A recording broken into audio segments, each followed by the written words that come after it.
Choosing the wrong cam, it can ruin your build. Ask me how I know. I do. Me and several of my friends have all made mistakes along the way. We've either chosen the most aggressive thing that we can fit in our engine, or we've been way too conservative and left a lot of power and fun on the table. We're going to talk through the top 5 mistakes people make on the routine of choosing their own camshaft, and we'll also evaluate some of the best practices that we can do to make our next build the best it can be. Stay with me, let's get going.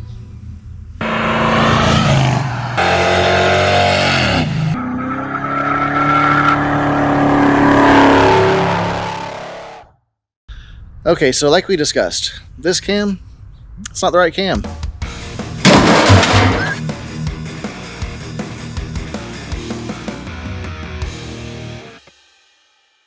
So what is the right camshaft? The first step is going to be figuring out what is the intent of the vehicle. Are you building a race car? Are you building a tow truck? Are you building a street cruiser or something else?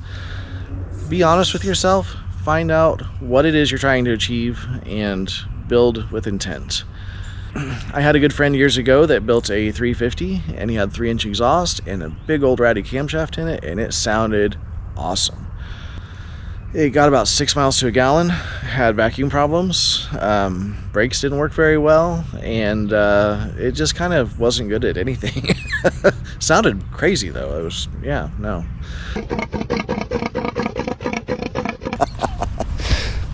Don't do that. I would recommend against that.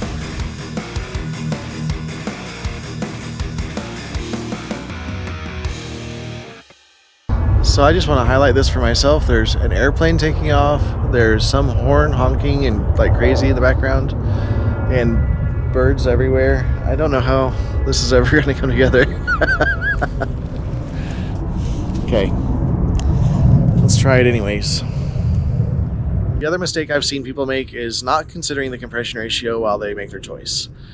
Camshaft manufacturers are getting very good. If you're shopping through Summit, you'll see that most of the camshaft manufacturers or Summit themselves have listed explicitly a range of compression ratios that are good for this application. So if it says it needs at least 10-to-1 compression up to 11.5, I mean, optimally you're going to be probably in the middle of that and you'll be in a good spot.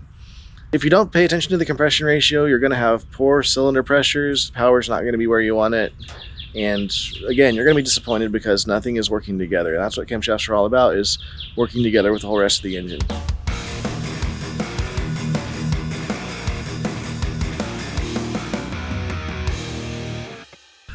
The next mistake I see people making is not considering the cam's RPM range with the rest of their vehicle. Again, the manufacturers are being very helpful in putting an RPM range right in the listing on Summit or Jegs or wherever you shop.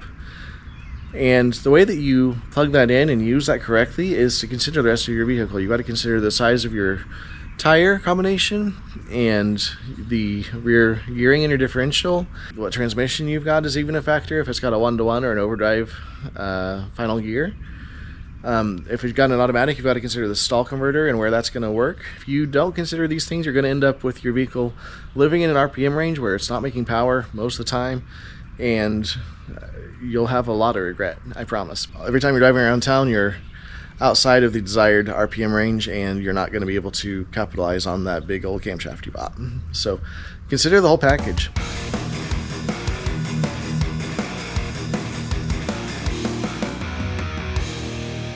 The next mistake I see people making is not understanding or considering all of the different terminologies that go into camshafts.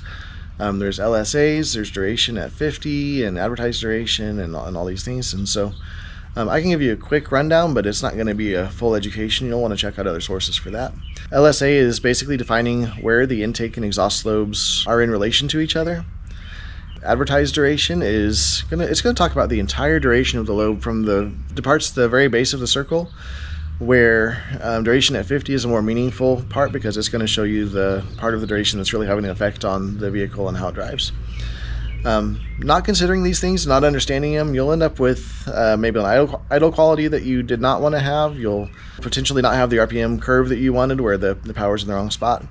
If you don't have a good understanding of these things, you'll invariably take the wrong camshaft and just not make the best power. Maybe by a long shot, maybe you'll be close, but just not optimal.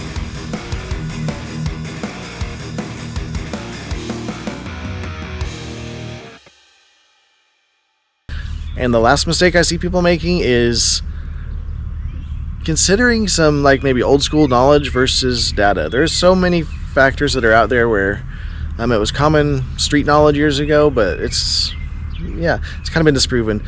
How many of you have heard that engines actually like a little bit of back pressure in the exhaust, and it helps them perform better if you have not so much duration? And no, that's not true.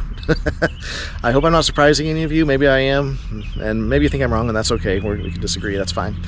But if you're talking about engine efficiency, they don't like to have any sort of restriction in the exhaust. They want it wide open, I promise you. There's data that shows it. That's just an example of old school knowledge. If you'll consider the data instead of what everyone tells you or what maybe you see in an old forum somewhere, there's a lot of new information out there, either from you'll see some dyno pulls on Engine Masters or Richard Holdner again. Those are rock solid information. See, they generally will tell you what specs they're running, and you can see the result of it, and that's pretty solid. You can plan on that. You're far better off to look at that data and make a wise decision. Choosing the wrong camshaft can have great impacts on your vehicle's drivability and even reliability. If you're either upgrading a cam that's in a running engine that you've got in a vehicle, or if you've got a new engine build that you're doing and you're trying to decide the right cam, this is kind of a make or break decision, guys. I mean, honestly, if you choose the wrong one, you might not have optimal performance. If you don't pay close attention to making it work with everything else, you might end up with bent push rods, bent valves, catastrophic failure, etc., etc. So it can go all the way from making the most power or being the most efficient, all the way to making sure you have an engine left when you're done. And so here's a summary. The number one mistake: not matching it to your purpose. Number 2 is ignoring the compression ratio. Never helps. Number 3 is overlooking the stall of your torque converter in an automatic transmission and not considering all of the rest of the drivetrain. 4 is misreading or not interpreting correctly the camshaft specs, not understanding all the lingo. Number 5 is you've got to understand actual data and take that over just common knowledge or common misknowledge. So to wrap up, I wanted to show you my plan for this 67 Mustang behind me, just as an example. It's going to be this fall before I get to working on it, and it needs a lot of metal work before I start working on the engine. So the plan with it is I want to get an aftermarket block that can support more horsepower than maybe a Roller 302 can. And I want to have a Stroker 331. I've only just ran across a couple of those, and they make sweet, sweet music around 7,000 to 7,500 RPM or even more. I want to get a TKX transmission because they can support that RPM and the power that would make. And I'm just considering that I'm going to have a manual means I want to keep a little bit of low end torque and kind of match a few things to that too. At that point, I want to have the AFR 165 heads. I've been eyeballing those things for forever, and I would love to have those. And knowing that I'm going to have 331 cubes and AFR 165s, I really just need to pick a cam that's going to rev high like I want it to, but also not throw away all the low end torque, maybe leave enough for good drivability.